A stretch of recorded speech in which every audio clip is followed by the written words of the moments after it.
Hello, everyone, and welcome to our Saturday Evening Post Week in Review. My name is Chris Wakefield, and I am the marketing manager for the Saturday Evening Post. I'm Nicholas Gilmore, and I'm a staff writer at the Post. I'm Troy Brownfield. I'm also a staff writer. A lot to get to this week. First of all, let's start off like we always do. Don't forget, you can subscribe to the Saturday Evening Post. 1 year is only $15. That gets you exclusive, unlimited access to our online archives, over 200 years of Saturday Evening Post history. It gets you exclusive member benefits, print magazines, and a lot more. SaturdayEveningPost.com/subscribe. $15 1 year. Now, if you want to have a conversation with us, talk to us, there's a new way to do it. You can email us your questions and comments, reviews, and whatever else podcast at SaturdayEveningPost.com if you want to talk to us about the topics we talk about on this show. Okay, this week, a lot happening. It's the first week of the new year. Let's talk about a piece that went up online today over at SaturdayEveningPost.com. Ben Railton, who is an American History Studies professor, does a piece for us called Considering History.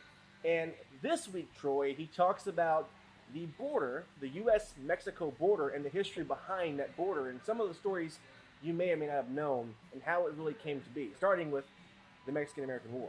Yeah, I think probably the most interesting thing about the piece is the idea of the fluctuating border. Because people tend to think, in absolutes and, what the present might be. But that border has not been the same thing as it's always been. There's been a lot of shifting about what the border is and what constitutes the border and so forth. So I think that might be a great place to start any understanding of that. Is it doesn't mean just one thing over time. It has, and the fact, Nick, Mexico started off not where it is today, but Texas, California, some of those southern states. Then, of course, Texas becomes its own country for a little bit. But what did you learn from this piece? Yeah, kind of like Troy said, how there was a fluctuating border, and there's always been a lot of movement across the border both ways. And the immigration laws over time have changed. That's one thing Ben Railton goes into detail in this piece. He's talking about, with the border fluctuating, the immigration laws and the enforcement of those laws changes over time, mostly depending on what we as Americans need from a labor standpoint or a trade goods standpoint. Right.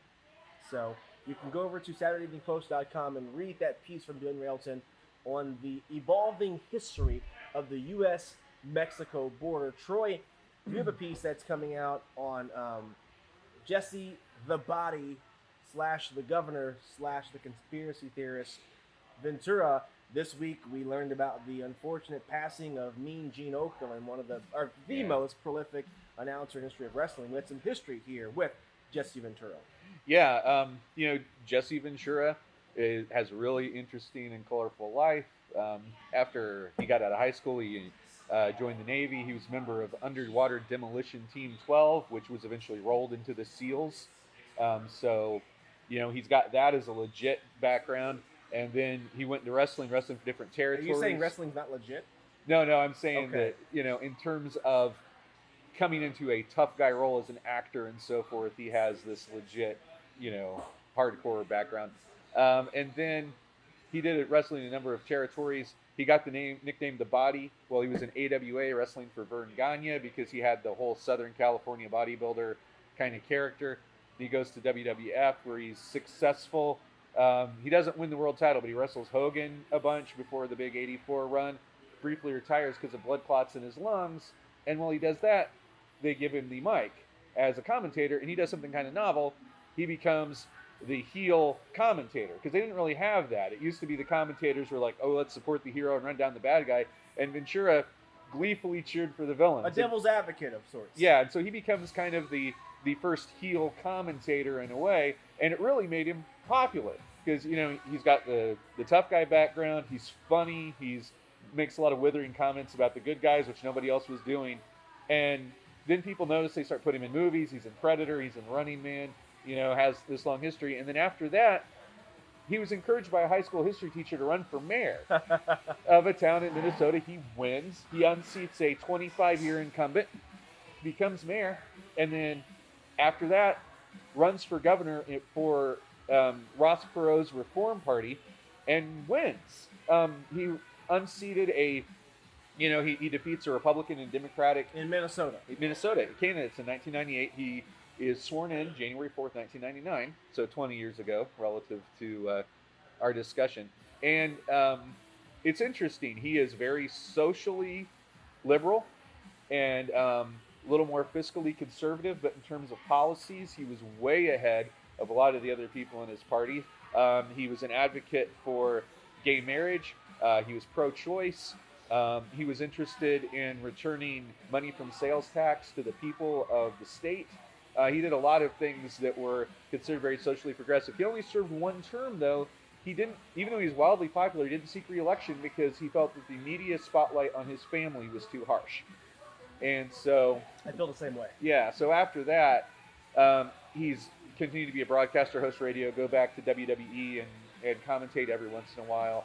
But, it's just an interesting figure, and he ran on a platform of not your politics as usual, and he was one of the first people to effectively use the internet. And this is years before Arnold Schwarzenegger goes from movie star to governor in California also. Right, and I think that it's kind of interesting considering Arnold and Jesse have that movie history together, having been in Predator and Running Man together. That you wonder if Arnold didn't get some ideas, right? Because he was a populist. He ran as a centrist populist. Yeah, he was a Republican.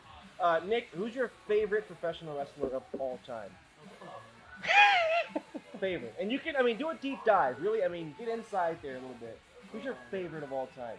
It's got to be Jesse Ventura. Yes. Good policy. You can read Troy's piece over at SaturdayEveningPost.com. Also on SaturdayEveningPost.com, Nick, one of the really cool things you do is each week you go into the Saturday Evening Post archives and find some classic fiction and bring it to a new audience today. Talk to us about the piece you did this week. Yeah, so this last week we featured a piece, a story from Henry Anton Steig, and it's kind of a strange title. It's called Wah Wadi Do. It's kind of a... I could not pronounce this. I wasn't going to try to. Yeah, it's from the 30s. It's about like a swing band and like the jazz scene in New York at the time.